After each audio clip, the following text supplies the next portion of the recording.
Il faut savoir que 3 grandes tendances s'affrontent actuellement chez les nationalistes de l'île de Beauté. Le FLNC, canal historique, désire faire la paix et négocier avec le gouvernement. L'ANC et le FLNC, canal habituel, ne l'entendent pas de cette oreille et tentent de faire déraper le processus de paix. En Corse, la paix des braves s'inscrit en lettres de sang. Après Jules Massa, Andréani est le 14e nationaliste corse assassiné en 1 an. La trêve semble plus que fragile. Politique, il y avait ce dimanche une élection législative partielle dans la 2e circonscription des Yvelines. Franck Borotra, ministre de l'Industrie, est en ballottage favorable avec 38,2% des suffrages, soit un recul de près de 12 points par rapport à 93. Il devance le candidat PS Jacques Lolliot, 23,1%, qui progresse lui de 8 points. Le taux d'abstention dépasse 70%.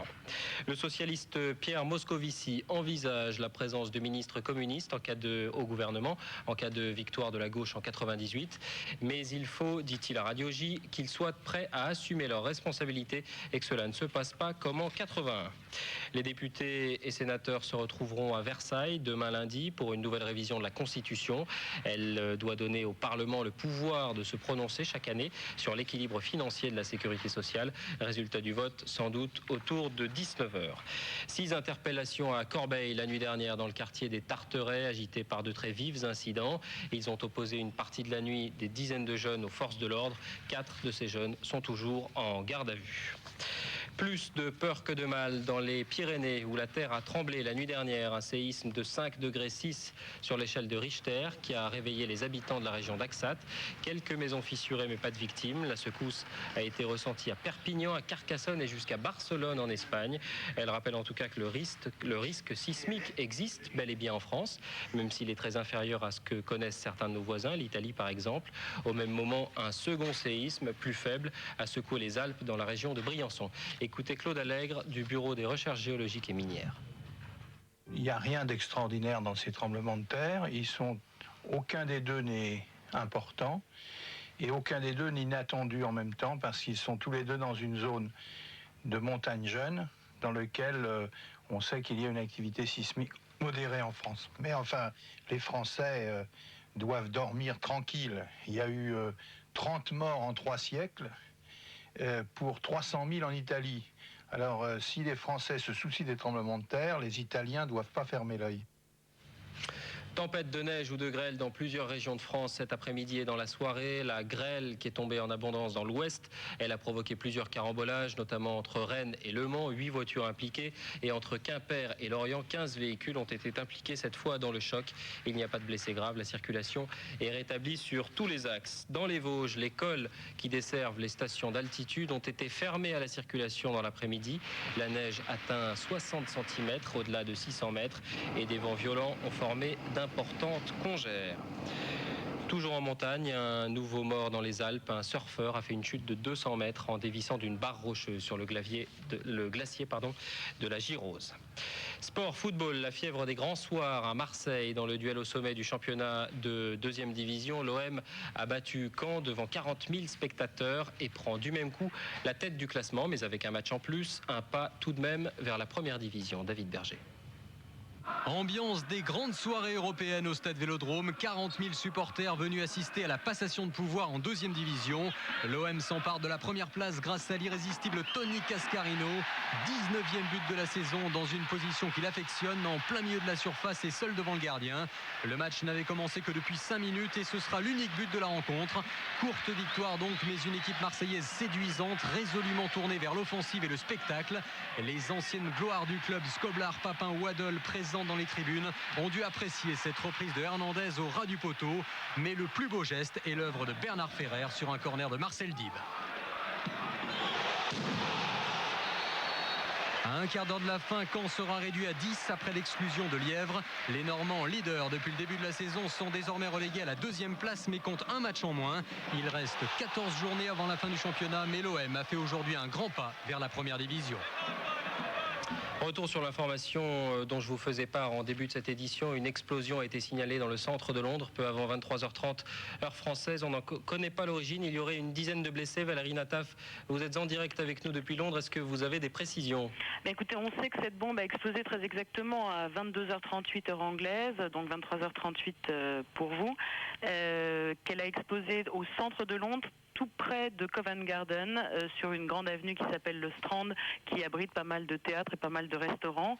La bombe a vraisemblablement explosé au moment du passage d'un bus à 2 étages dans lequel se trouvaient une dizaine de personnes. Ces 10 personnes seraient blessées. Valérie, vous parlez de bombe, on a donc la certitude qu'il s'agit bien d'une bombe. Non, c'est ce que j'allais vous dire tout de suite, c'est que l'origine de cette bombe n'a pas, de cette explosion n'a pas encore été confirmée. Évidemment, tout le monde présume ici, pour l'instant, bien que ça n'a pas été confirmé, qu'il s'agit bien d'un attentat de l'IRA.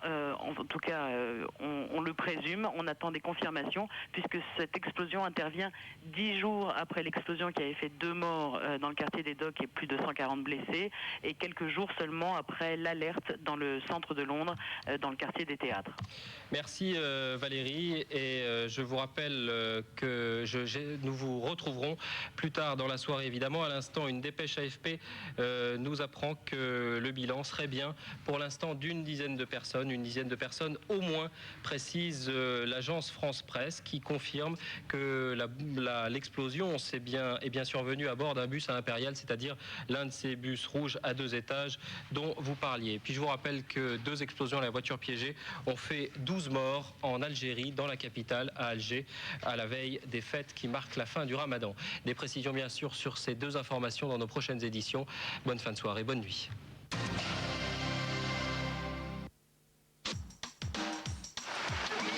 Tout chose la météo, avec les hypermarchés géants.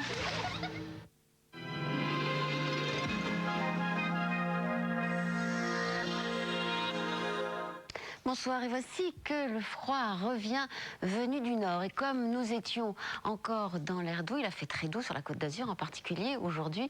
Limite froid, chaud, une perturbation, une très belle perturbation, comme en témoignent ces quelques images de la journée de Météosat. Là voici cette perturbation derrière l'air froid, cette perturbation qui a déjà donné beaucoup de pluie, mais cet air froid qui arrive est très instable. Vous allez voir les images du radar maintenant. Voici ici le corps de la perturbation avec beaucoup de vent sous la pluie, et puis derrière ce régime d'averses qui arrive avec le froid toute cette semaine. Nous allons être victimes de ces averses de pluie et averses de neige puisque le froid arrive. Regardez les prévisions de Météo France pour la moitié nord d'abord. Donc demain, lundi, de la neige sur le nord-est et sur le nord-ouest, un ciel de traîne, une traîne chargée avec du vent, avec de la grêle, avec beaucoup d'averses de pluie. Mardi, une nouvelle zone perturbée va arriver avec de la neige par le nord-ouest. Cette neige qui va tomber bien sûr surtout sur le versant nord des reliefs, mais aussi en pleine, ceci pour mardi et pour mercredi. Jeudi, arrivée d'une perturbation océanique, enfin, par la Bretagne, et cette perturbation océanique devrait apporter un tout petit peu de douceur. Il en faudra. Regardez la moyenne des températures prévues l'après-midi par Météo France. Moins 1 degré pour mercredi, moins 1 degré pour jeudi, et quand même 0 degré pour vendredi. Pour la moitié sud, maintenant, il va faire très très froid aussi. Regardez les températures, un tout petit degré, c'est la moyenne pour la moitié sud mercredi, et ça va remonter légèrement jusqu'à vendredi. Là aussi, de la neige, plutôt sur les versants nord des reliefs, mais aussi en plaine, et surtout mercredi sur le sud-est. Jeudi, Mistral et Tramontane vont souffler et vont ramener le soleil près de la Méditerranée. Vendredi, on devrait respirer un petit peu. C'est Céline Delia et Alain Gilles-Pétré qui vous diront tout ça. Je vous souhaite une très douce nuit, une très bonne semaine. N'oubliez pas votre petite laine, s'il vous plaît. À bientôt.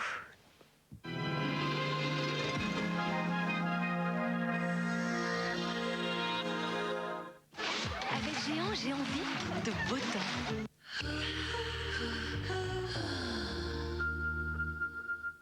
Magie, magie. Et vous, qu'est-ce que vous préparez pour le dîner? Ce soir, je m'en vais ailleurs. Avec les nouilles asiatiques de Magie. Épices, huile aromatisée. Il y a tout ce qu'il faut. Je laisse cuire 3 minutes. Et le repas est servi. Il n'y a plus qu'à se laisser aller. Je ne suis pas là, mais laissez-moi un message, cher Welby. Magie, magie, vos idées ont du génie.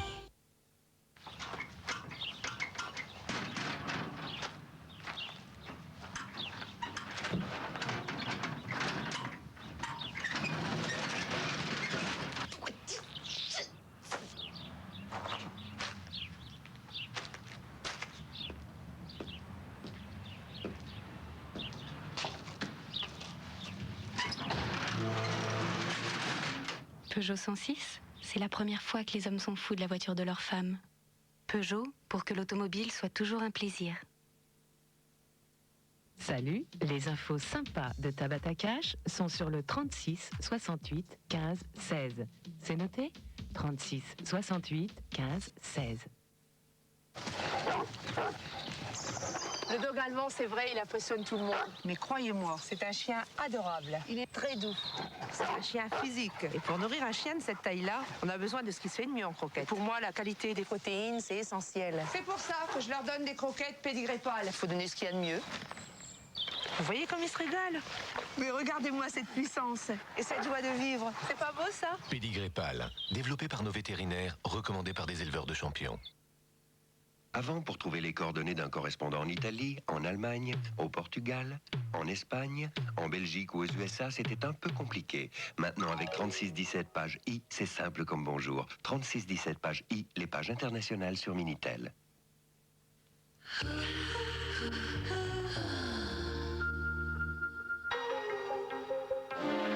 TF1 présente Témoin numéro 1 avec le concours de Téléstar.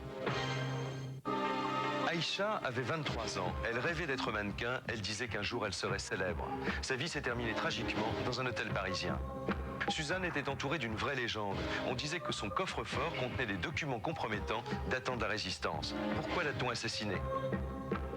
André voulait savoir pourquoi son père avait vécu 27 ans sous une fausse identité. Vos appels nous ont permis de résoudre cette énigme.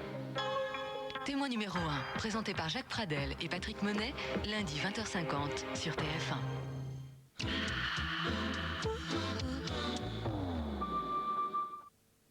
Brûlure. Aigreur d'estomac. C'est la nuit que le taux d'acidité gastrique atteint son maximum. Réni Liquide, suspension buvable, a une action immédiate. Réni Liquide tapisse les parois de votre estomac et vous soulage rapidement. Réni Liquide est un nouveau médicament. Bonne nuit. Et un viennois de Nestlé pour monsieur. Merci.